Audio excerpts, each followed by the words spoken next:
Hello, friends. That's right, me again, your good old pal, Paul Famous here. Back with another special episode of Paul's Big Questions. Yes, that was you decided, so today we're especially going to be answering the question, what is happiness? Not Janine, that's the wrong emoji, Janine. You got the winking one and needed the smiling one. Okay, so there's a number of ways you can approach this question, but we're going to start right at the basics. That right, happiness is, to use the words of Terence McKenna, a small mouth noise. Yes, that right, humans' primary form of communication is named called small mouth noises. Actually, we've got a special name for that, name's called words.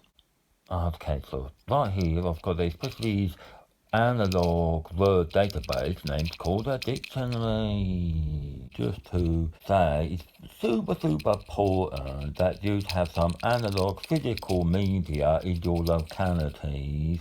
If you've got no Wi-Fi or there's some sort of terrorist cyber attack brings the grid down, it's very important to have your own analog physical media at your disposal. Okay, so here we can see that happiness is actually a derivative of the word happy. We don't want to look at that really. What I find is going to be especially interesting is to look at the etymology. That was, we're going to have a little look for the origin of the word happy, was first used in the sense lucky from hap. So hap is actually from the Old Norse small mouth noise, meaning like luck and fortune. There, that was, if you're going to be lucky or happy in the Old Norse sense of small mouth noise, then you're going to be enjoying what happens to be happening to you. These can look a little bit into the phenomena of luck to see if we can gain some insight into what it means to be happy. Richard Wiseman described his 10 years of research as using science and skepticism to increase the levels of luck, happiness, and success in people's lives. Professor Wiseman actually conducted hundreds of interviews and experiments with people who's identified as very lucky and very unlucky. Identify some personality traits that you can associate with lucky and unlucky people. For examples, gave the people's a newspaper and asked them to count all of the photos in the newspapers. All the unlucky people counted them all within a couple of minutes, whereas all the lucky people just found the answer in a couple of seconds. That was on the second page of the newspaper. There was big letters saying, stop counting, there's 43 photos in the newspaper. All the people who thought they was unlucky was these very anxious people who was very focused and absorbed at the task of counting the pictures and not looking at the bigger picture. Another example is he gave them all an unlucky situation. He said, imagine you're in a bank, like a criminal comes in with a gun, you just get shot in the arm. And naturally, all the especially unlucky people would say, oh yeah, that would just be my bad luck, more bad luck for me. Whereas the lucky people would be like, wow, imagine I could have got shot in the head, and now I can sell my story to newspapers. So they're always looking at everything with positive attitudes. Now, this phenomenon, if you like, psychological phenomenon of focusing on what didn't occur, what might not happen, or what did happen, is named called counterfactual. Actually, this counterfactual psychological process can be quite profound on how we perceive our own happiness. Olympic athletes that were surveyed, it was found that silver medalists were less happy than bronze medalists. That was, the silver medalists were thinking, oh, if I could have done a tiny bit better, I would have got gold. Whereas the bronze medalists were thinking, if I did a tiny bit worse, I wouldn't have got anything.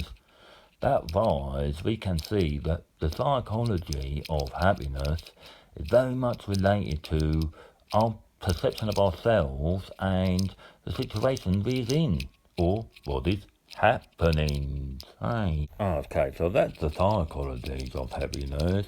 What about the physiologies of happiness? For that one, we're going to tell you a little story named called Snow White and the 7 neurotransmitters. Actually, some of them's like neuromodulators, actually. The 7 neuro whatevers with names called dopamine, adrenaline, serotonin, melatonin, my especially favourite, oxytocin, endorphin, and dimethyltryptamine. These, I can't be bothered to do that story, Janine. It's a stupid metaphor anyway. Suffice to say that sensations of pleasure, satisfaction, contentment, elation generally are derived from neurophysiological phenomena going on in your brain and in your nervous systems. It's important to have good balance of these things. That was, if you have an unhealthy relationship with dopamine, or if you have too much serotonin out or something, you're going to have some sort of, deficit. Bit like if you're in debt to the bank or something like that. What goes up must come down, Adrian. That was if you've got an overdraft. You've got to make sure you want to fill it back up before you start spending your brain monies again. These are my best top tips for living a happy life. Have a healthy relationship with dopamine.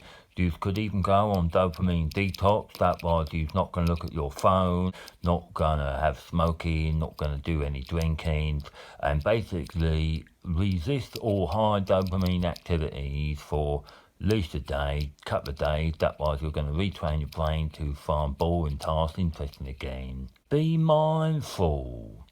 Yes, I know it sounds a little bit cheesy, but actually the process of just being present and in the moment and mindful of what's going on around you is generally going to improve your luck and your happiness. Introduce variety into your life. Something as simple as changing your route to work every day can improve your mindset, make you more creative, and also make you more likely to encounter some chance situation which could be beneficial for your luck and fortunes. Have a well-balanced diet, get a good night's sleep. Don't compare yourself to any sort of idealised sense of who you are or should be. The use of medicinal or recreational psychoactive substances can be beneficial to one's experience and feeling of happiness, but very important to do that in moderation. As we said before, what goes up must come down, so if you do it too much, you're basically going to make yourself very unhappy. Just to recap, happiness comes from the word hap, which is like luck, but also is the root of the word happen. That was happy-go-lucky people, especially living in the moment and not putting so much importance on the future and the past.